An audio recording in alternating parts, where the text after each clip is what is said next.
morning, my name is Alan Jacobson with Agility Technologies. This is an instructional video on how the FL360 app now works with Samsung's version of Android 10. Android 10 came out at the end of last year, and it had a lot of updates to both security and privacy for the end user. And this is an important development. It's one that Agility supports. It does require that we modeled our FL360 app in a slightly different way in how it connects to Wi-Fi. So I'm going to run through that here today. In order to get to that point, I just want to make sure that before you connect your Android tablet to the station Wi-Fi and update to Android 10 and then update to the latest FL360 app, that we understand that you're on version 5.3 of the firmware for the camera. And this is important. So if you launch your camera normally and you get to this point where you've connected wireless, I just want you to run through the diagnostics, right? And then at the bottom of this, once it actually runs through this diagnostics, I want you to see that at the bottom here, you're at 5.3. If you're not at 5.3, I want you to stop at this point and update to 5.3. If you're not sure how to do that, then I want you to reach out to Agility Technologies and we'll walk you through that. It's important that we're at 5.3 before you go to the Android 10 and the latest version of FL360 app. All right, so I'm just going to quit this app here for a moment. And I'm going to go into settings, and I'm going to go into, let's see here, connections. And I'm going to get it to connect here. I'm just going to go to my station Wi-Fi for a moment, and I'm going to get it to forget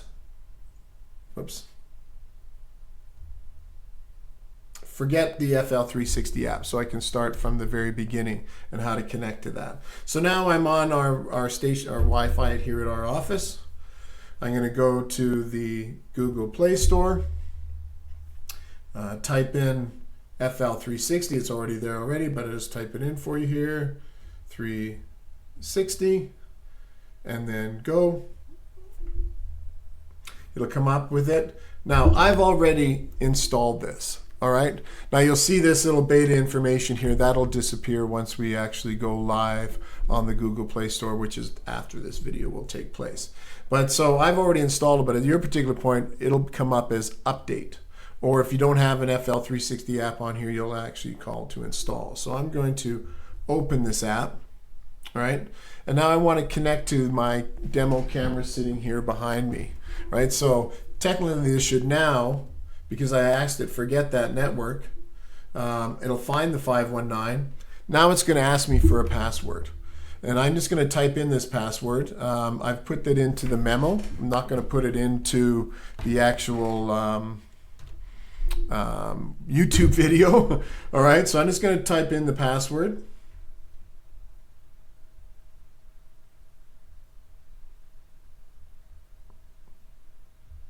And connect.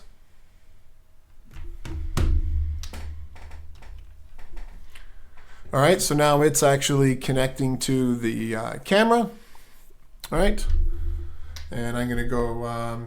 Now this comes up, internet may not be available. Obviously, you're not going to get internet through the FL360 app. So what we want to do is always hit this keep Wi-Fi connection.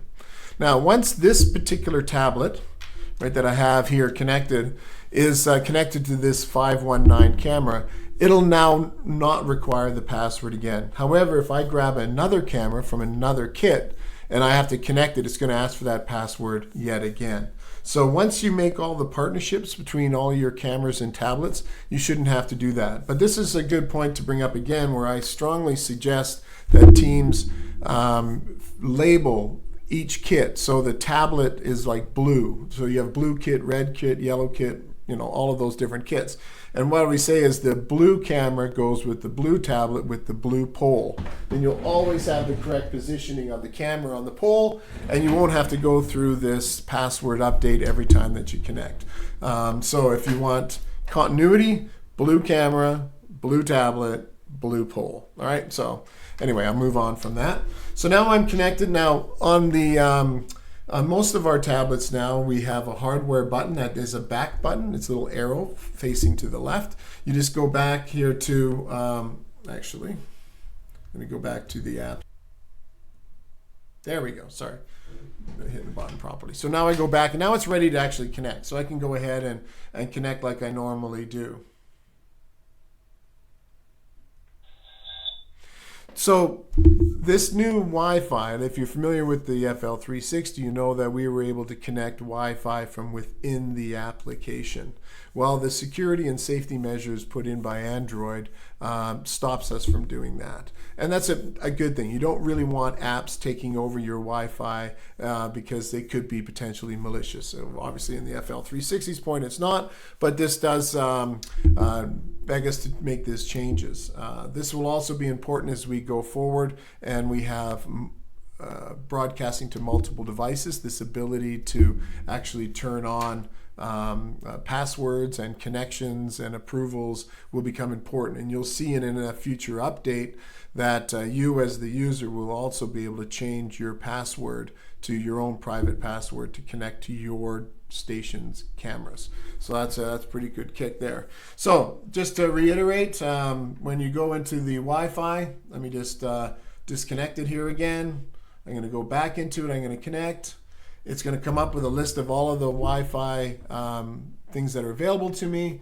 I'm going to have it select, it's automatically selected the 519. I hit the back button and there it goes in and connects. Right? So that's as simple as it is. Please do your updates. The 8-inch tablet that came with the RSK and MRK is not affected by this update. The original Samsung S2 tablets that were purchased, 2018, perhaps a little bit into 2019, are not affected by this. You can just leave them alone. It's really the Tab Active A, which is in a OtterBox.